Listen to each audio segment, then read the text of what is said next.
So you mean to tell me that an entire presidential campaign was almost just upended by happenstance? Man, that's wild.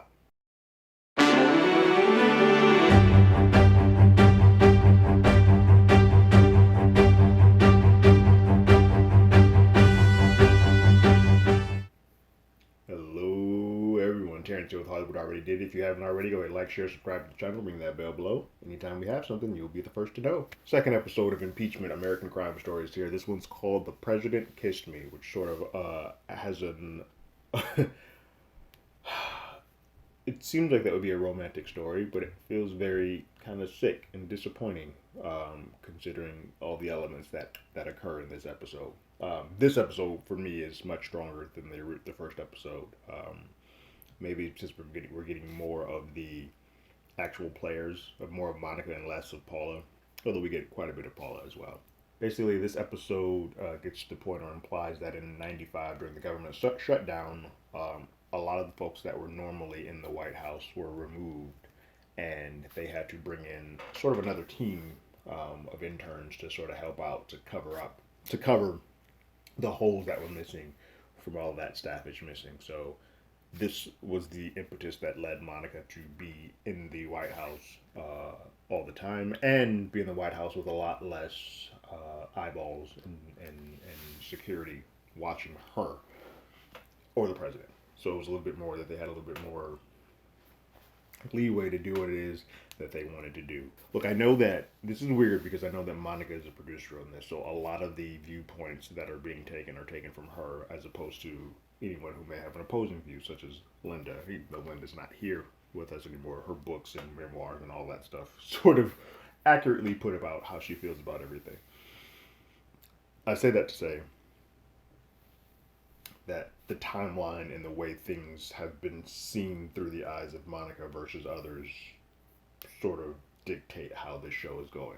And that's not either good or bad, it's just that's what it is. So, in this episode, timelines don't they don't always feel like they're 100%. They're taking some liberties here and there. President gets injured, but we don't really bring that up in here. The gifts. So there's a lot of things that happen. But what we get is when once they're sort of in each other's orbit, there's a chemistry that happens, and they start an affair. Um, it's always been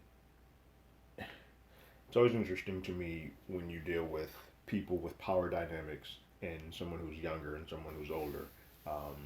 It becomes sort of predatory, and the fact that President Clinton was married, all of this feels just very filthy and dirty. Like I just felt a little slimy watching all of this.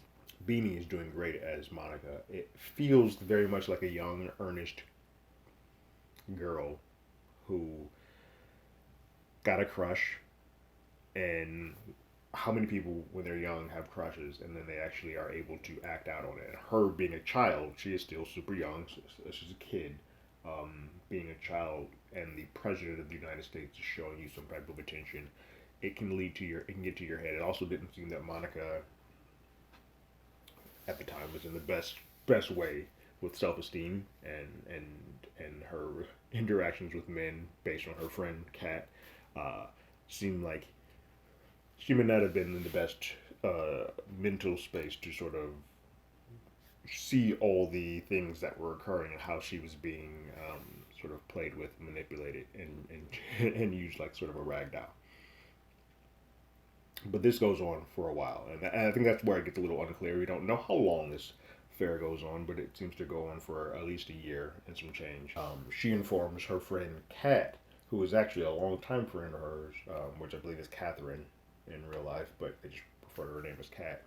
Um, she is aware of who the person is that she is having an affair with. She's the only person so far that Monica has let known. She has let Linda Tripp know that she is involved with somebody that has ties to the election, but not necessarily the president.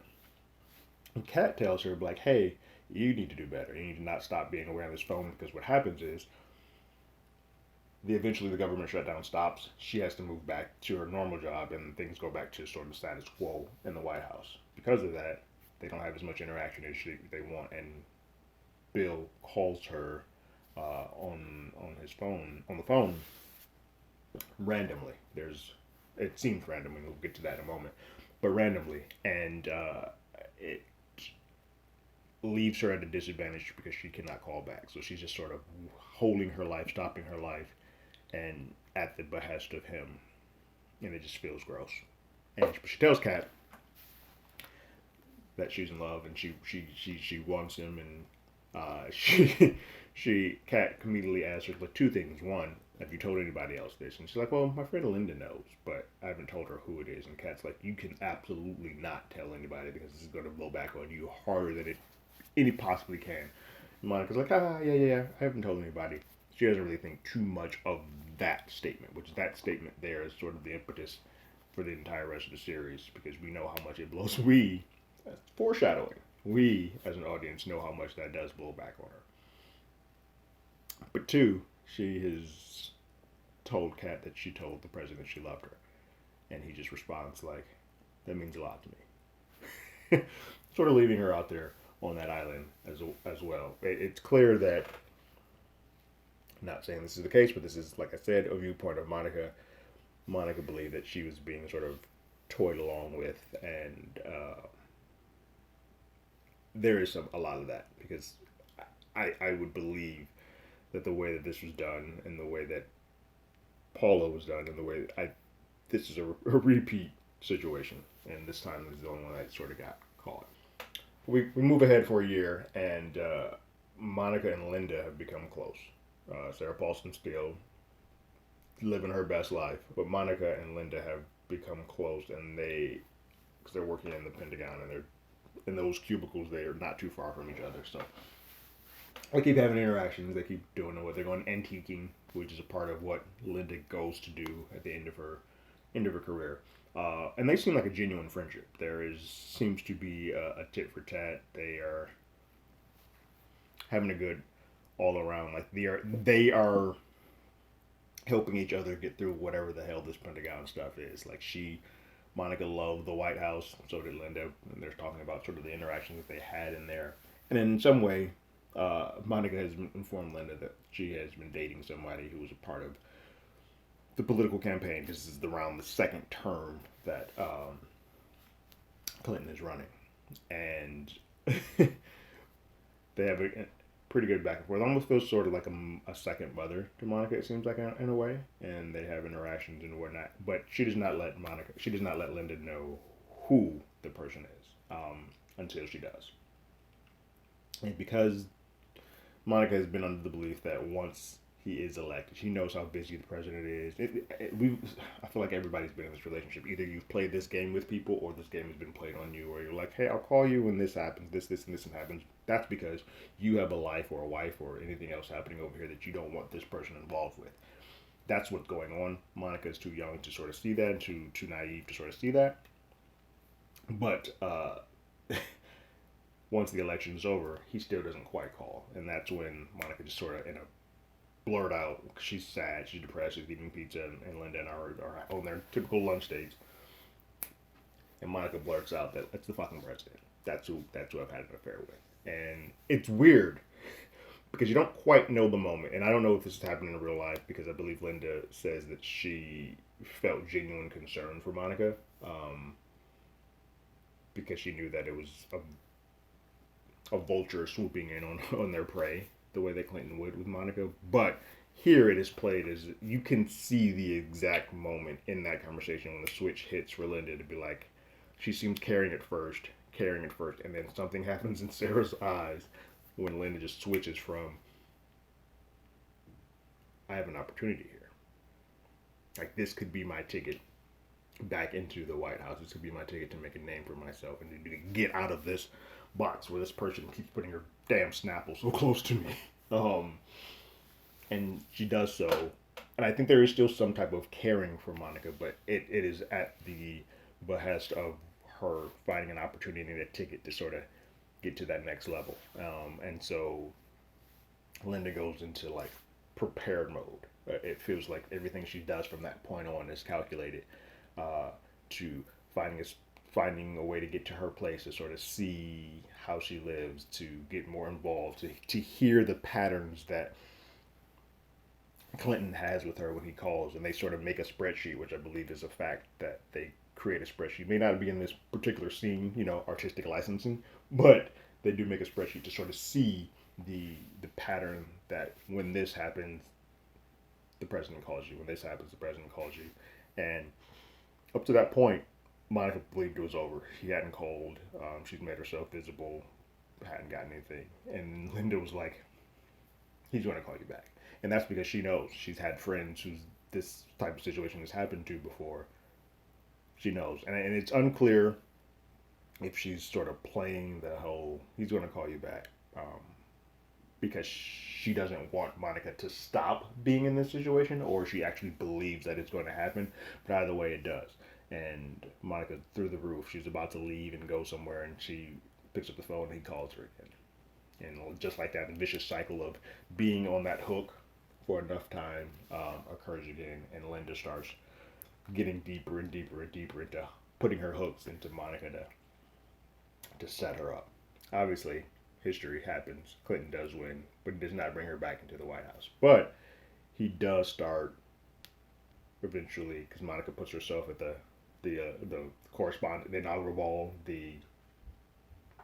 There's a radio summit that he has to have, and then there's the election, the video that everybody's seen with her in the beret and the blue, and he's like shaking hands. He sees her, he hugs. Now it's weird because in the video that actually happens in real life, it doesn't seem like the interaction that occurs. They play it more for romanticism here than it does that it plays in the video. But we can't see Bill in the video for most shots, so we don't know exactly what's being said. But this one seems to be played more for like longingness, where the other one seems to be played like he is playing it off more, and it feels broken. It's so brokenhearted when you watch the real video, and Monica feels so much more just uncomfortable and left out there alone.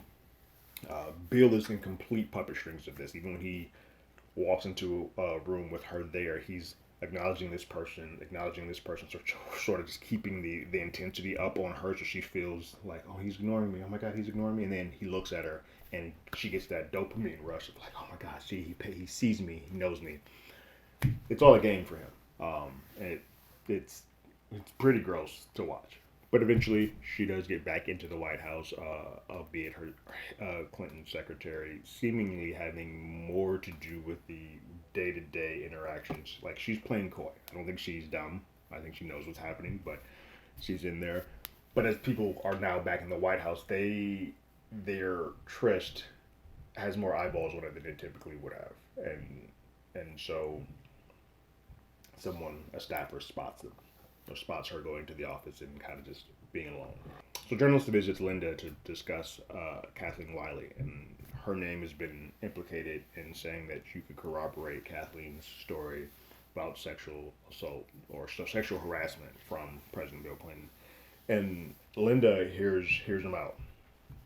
I go through the rigmarole. He's like, I got this. But she says, you could corroborate this. And it's funny because it feels like in this scene, Sarah plays it well. It feels like in this scene, Linda's going back and forth on whether or not she should pull her meal ticket or put out the big joker. And she lets the journalist put all the information out there on the table saying, I got this, and this, and this. And as they're about to split, as they're about to leave, you're thinking like, oh yeah, she's not going to do it. Cool. Although history says we know what's going to happen. They split, they're about to, and then Linda turns around and is like, you got the wrong story. You're barking up the wrong tree. And she's like, that's not a story. What you got right there, that ain't shit. I got you. I got a story. Which leads us to believe that she's going to drop a bomb and put everything that Monica has told her out there to pasture. And then get into some really unscrupulous things on her end where she starts recording stuff and setting Monica up and using her as much as the president is using her. And so now she's going to start getting used on both sides with people who she believes genuinely cares about her or that she genuinely cares about. We do get a bit of Paula Jones in this, not as much as we did where she was the forefront of the first episode, but as she's not the A story, and I love that now that I've seen it, I like the way that they did it. They basically started her off, and now she's going to sort of be that continuous swinging in backstory that happens. But Paula is sort of going through a makeover with the addition and help of Susan McMillan, played by Judith Light. Susan's a super strong very flamboyant feminist who sort of sees the story or the prestige that is going to be with Paula and sort of just comes in and is like, we're going to put this woman on TV. Like, I'm going to be in front of a camera all the time with her. But to do so, we got to put Paula through a bit of a makeover because she's not easy to look at or not easy to put on camera. So they put her through makeup. They get her braces, get her a new outfit. She's feeling like Cinderella. Uh, but it is clear that Susan's not doing this for her own, for to be a kind person. She's doing this to self-aggrandize and make herself bigger. And as the tailor who was helping Paula get on her new outfit, she's like, "Oh my God, she is much sweeter than I thought she would be." And Susan leaves like, she is so sweet, but she's dumb as she's dumb as a rock. Uh, that just shows you that she does not care at one single lick about Paula, but she's in this to make a name for herself, and that just shows you that everybody in the show, except for Monica, there seems to be a lot of people. While we have one person, President Clinton, who is clearly vulturing and taking advantage of these women, we also have on the other side women actively taking advantage of these women too. So you're seeing a dichotomy of both people or two groups of people taking advantage of them in different ways, and it's fascinating to sort of see how all of this plays out. So we have books. There are books. There are made-for-TV movies. There's all type of stuff that shows sort of the history and layout of all of this. But this is interesting to sort of see this, for the most part, through the eyes of obviously Ryan Murphy, but also executive producer Monica Lewinsky, to see how she's getting to tell her story. And I hope, I know Monica's been the butt of the jokes for quite some time. I would hope that through all of this, because of the way that the world is now, and seemingly a lot more attention is being paid to power struggles and dynamics and all that stuff. I hope that Monica, she's already doing a really good job of it herself via Twitter and getting her name back out there. But I hope that sort of peeling back some of these layers allows people to look at this situation in a different way and allow Monica to have a little bit more respect than she's been given thus far. But that was episode 2. The President Kissed Me. I feel like we should be hearing like "Kiss Me" by Sixpence, but it's not that sweet of an episode. What did you guys think about the latest episode of Impeachment: American Crime Story? Leave your thoughts in the comments below. If you haven't already, go ahead and follow us on Twitter at HollywoodADI or hit us up on email at HollywoodAlreadyDidIt@gmail.com. And we also have a podcast with the same name that's on Google Podcasts, Spotify, Apple Podcasts, any other place podcast, and here on YouTube. But like always, I got my ticket. You got yours.